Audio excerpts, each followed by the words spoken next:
Russian propaganda seems to have a new playbook, not only to convince viewers that America is no longer an enemy, but also make them believe that Trump is Putin's errand boy.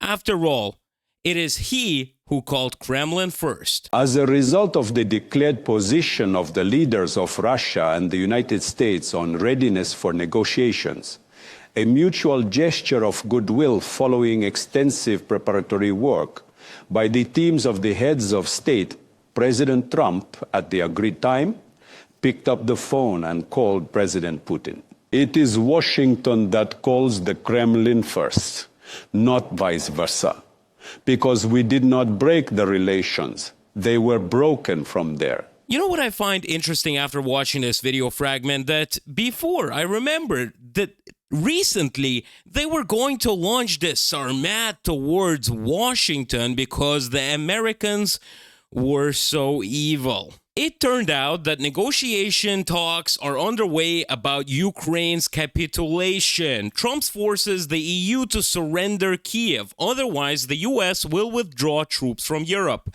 3 weeks have been given to agree on a decision on capitulation, wrote a Finnish member of the European Parliament. Secret negotiations with Russia have been ongoing for a long time, and meetings took place in Switzerland. Zelensky was also asked to leave Ukraine immediately. But Zelensky thanked Ukrainians for their support during such a difficult period. This is his first video address since February 13th. Surprisingly enough, after watching a lot of videos about Donald Trump saying that they have sent billions and billions of dollars and it disappeared somewhere in Ukraine, Musk, yes guys, Elon Musk suddenly confirmed that half the funds allegedly transferred to Ukraine remained in the hands of American politicians, not only Democrats, but also Republicans. That is why Zelensky says he only received half of the money. And this is very surprisingly that they actually started talking about that, for the fact that not all the money went over to Ukraine. And it's not only the faults of Democrats or the Republicans, it's the fault of both parties. Trump also got really offended for the fact that Zelensky said that Trump was subjected to Russian propaganda and that Zelensky is not happy with efforts that Trump is making to establish peace. Now, I got something really interesting to tell you about this. There's a lot of facts and conspiracy theories about what is actually going on in today's world, and it's a big disappointment for me and probably for you as well. And we will talk about it closer to the end of the video. Meantime, we were discussing all of this. Zelensky reported a good conversation with U.S. Special Representative for Ukraine Kellogg following their meeting in Kiev. I quote, "We discussed in detail the situation on the battlefield and how to return all our prisoners, as well as effective security guarantees. Ukraine is ready for a strong, truly useful agreement with the President of the United States on investment and security. We propose the fastest and most constructive way to achieve results." It is very interesting what sort of a plan they got going on, but I could not find any information on the new updated plan on the open sources. But all we know is that Trump has given Europe 3 weeks to sign a deal on Ukraine's capitulation, which is not really good. The Finnish MEP Mika Altala said if that doesn't happen, he said that the US will pull its troops out of Europe. So there's a lot of things happening between Russia, Ukraine, United States, and Europe. It's all becoming a huge mess. Also, Trump has said that Zelensky should hold elections. He's a dictator because he did not have elections during wartime in Ukraine. But I'll give you a little reminder. You know, sometimes you need to learn history, and that reminder is the Reich was unable to occupy even a small part of Great Britain. Nevertheless, there were no elections there from 1935 until summer of 1945. But no one in the world has questions Churchill's legitimacy. Nobody called him a dictator because there was no elections during that time. Surprisingly enough, if it's involving Russia and Ukraine, for some reason, they take a Russian standpoint, which is unbelievable. And before people start hating on me, because I could see from the previous videos, first of all, that my videos are getting suppressed because I mentioned Trump in my video, but I told you from the start of the channel that I'm only going to be talking about truth and truth only, and I am not going to stop just because YouTube is throttling down my views, or maybe a lot of people just don't want to see the reality. But all those people who think that I'm against something or somewhat, former Vice President Mike Pence denounced his ex-boss, President Trump, over his recent claim that Ukraine started the war with Russia, a conflict that has been ongoing for 3 years. This is what he said. I quote, "Mr. President, Ukraine did not start this war. Russia launched an unprovoked and brutal invasion claiming hundreds of thousands of lives. The road to peace must be built on the truth," Pence said on Wednesday. So it's nice to see a Republican saying some sense towards the U.S. president. And another Republican, Senator Tillis, says, "I agree with many of the Trump's policies, but Putin is a liar and a murderer." Let's check out this video clip. I support President Trump, and I believe that most of his policies on national security are right. I believe his instincts are pretty good. But what I'm telling you, whoever believes that there is any space for Vladimir Putin in the future of a stable globe better go to Ukraine, they better go to Europe, they better invest the time to understand that this man is a cancer and the greatest threat to democracy in my lifetime. And it will be a cancer that spreads into the South China Sea, into Taiwan, and metastasizes across the globe.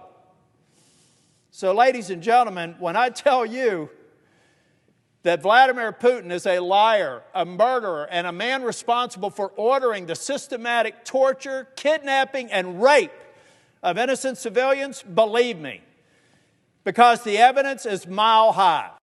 Wow, that was strong. Senator Tillis, thank you very much for your words. And I completely agree with you on the fact that Vladimir Putin is the greatest threat to democracy.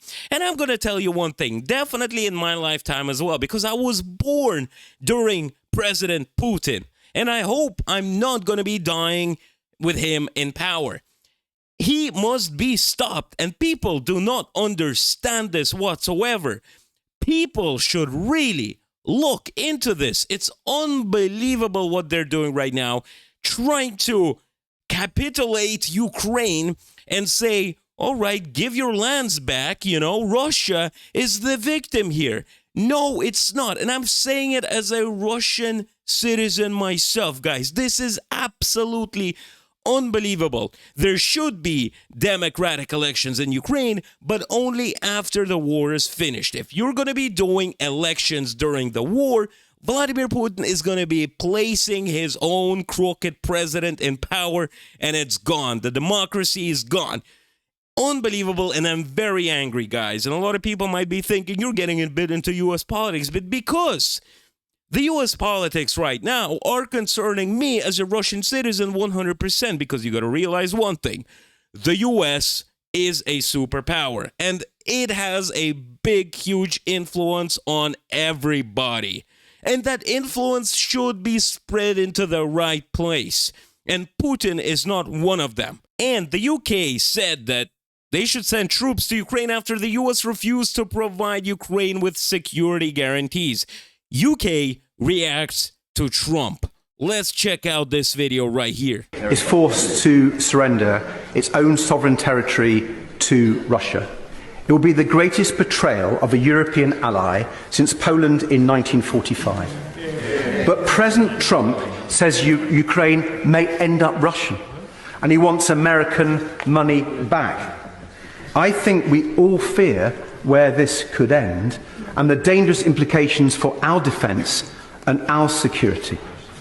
So can the Prime Minister reassure this House that he and other European leaders have given sufficient support to President Zelensky so that he can't be bullied by Trump and Putin into accepting a deal that will effectively hand victory to Russia?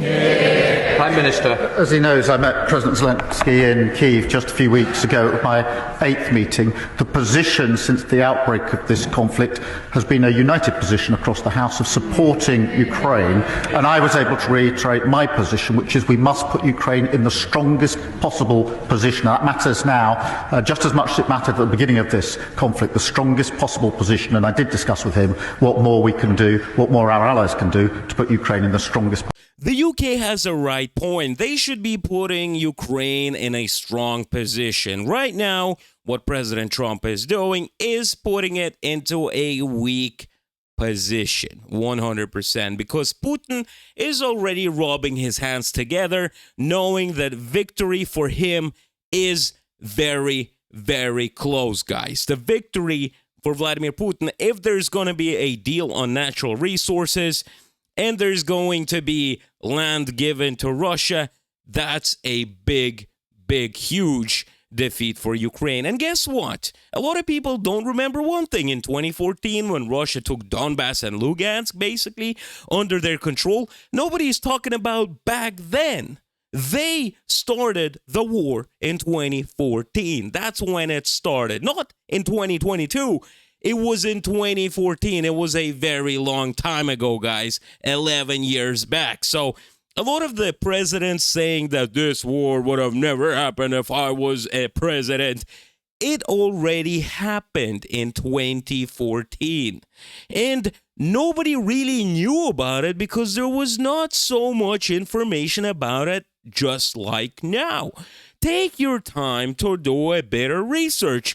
We need to stand up as a community to stop this big mess. I do not want Putin to be winning in this, because not only this is the end for Ukraine, this is the end for Russia, this is the end for democracy. And the last thing I want is my freedoms to be completely taken away from me. This is a very sad moment in our history, guys. I hope that we can all come together and battle against the evil and win this, because I am really sad for what is happening, and I really hope that this video gets out to a lot of you guys.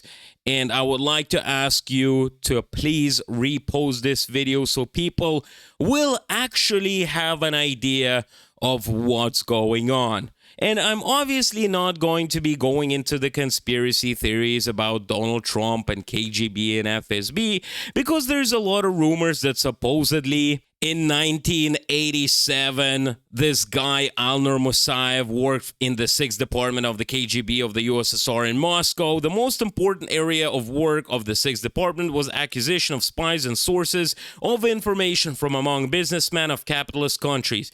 It was in that year that our department recruited the 40-year-old businessman from the USA, Donald Trump, nicknamed Krasnov. Now, this could be a big, big fictitious lie. And don't get me wrong, guys. This information I could not check 100%.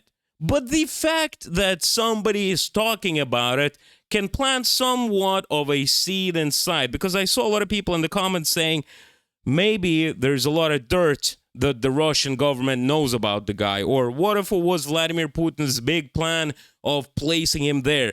I really hope that this is all a big lie. But we are living in crazy times right now, and this situation today should be concerning every single one of us, because it is not only the future for us, it is also the future for our children. Thank you very much for watching today's video. I hope you found it informative. And if you did, don't forget to share the video, like the video, and subscribe to my channel for further updates. Thank you very much. Stay safe, and let's be strong together.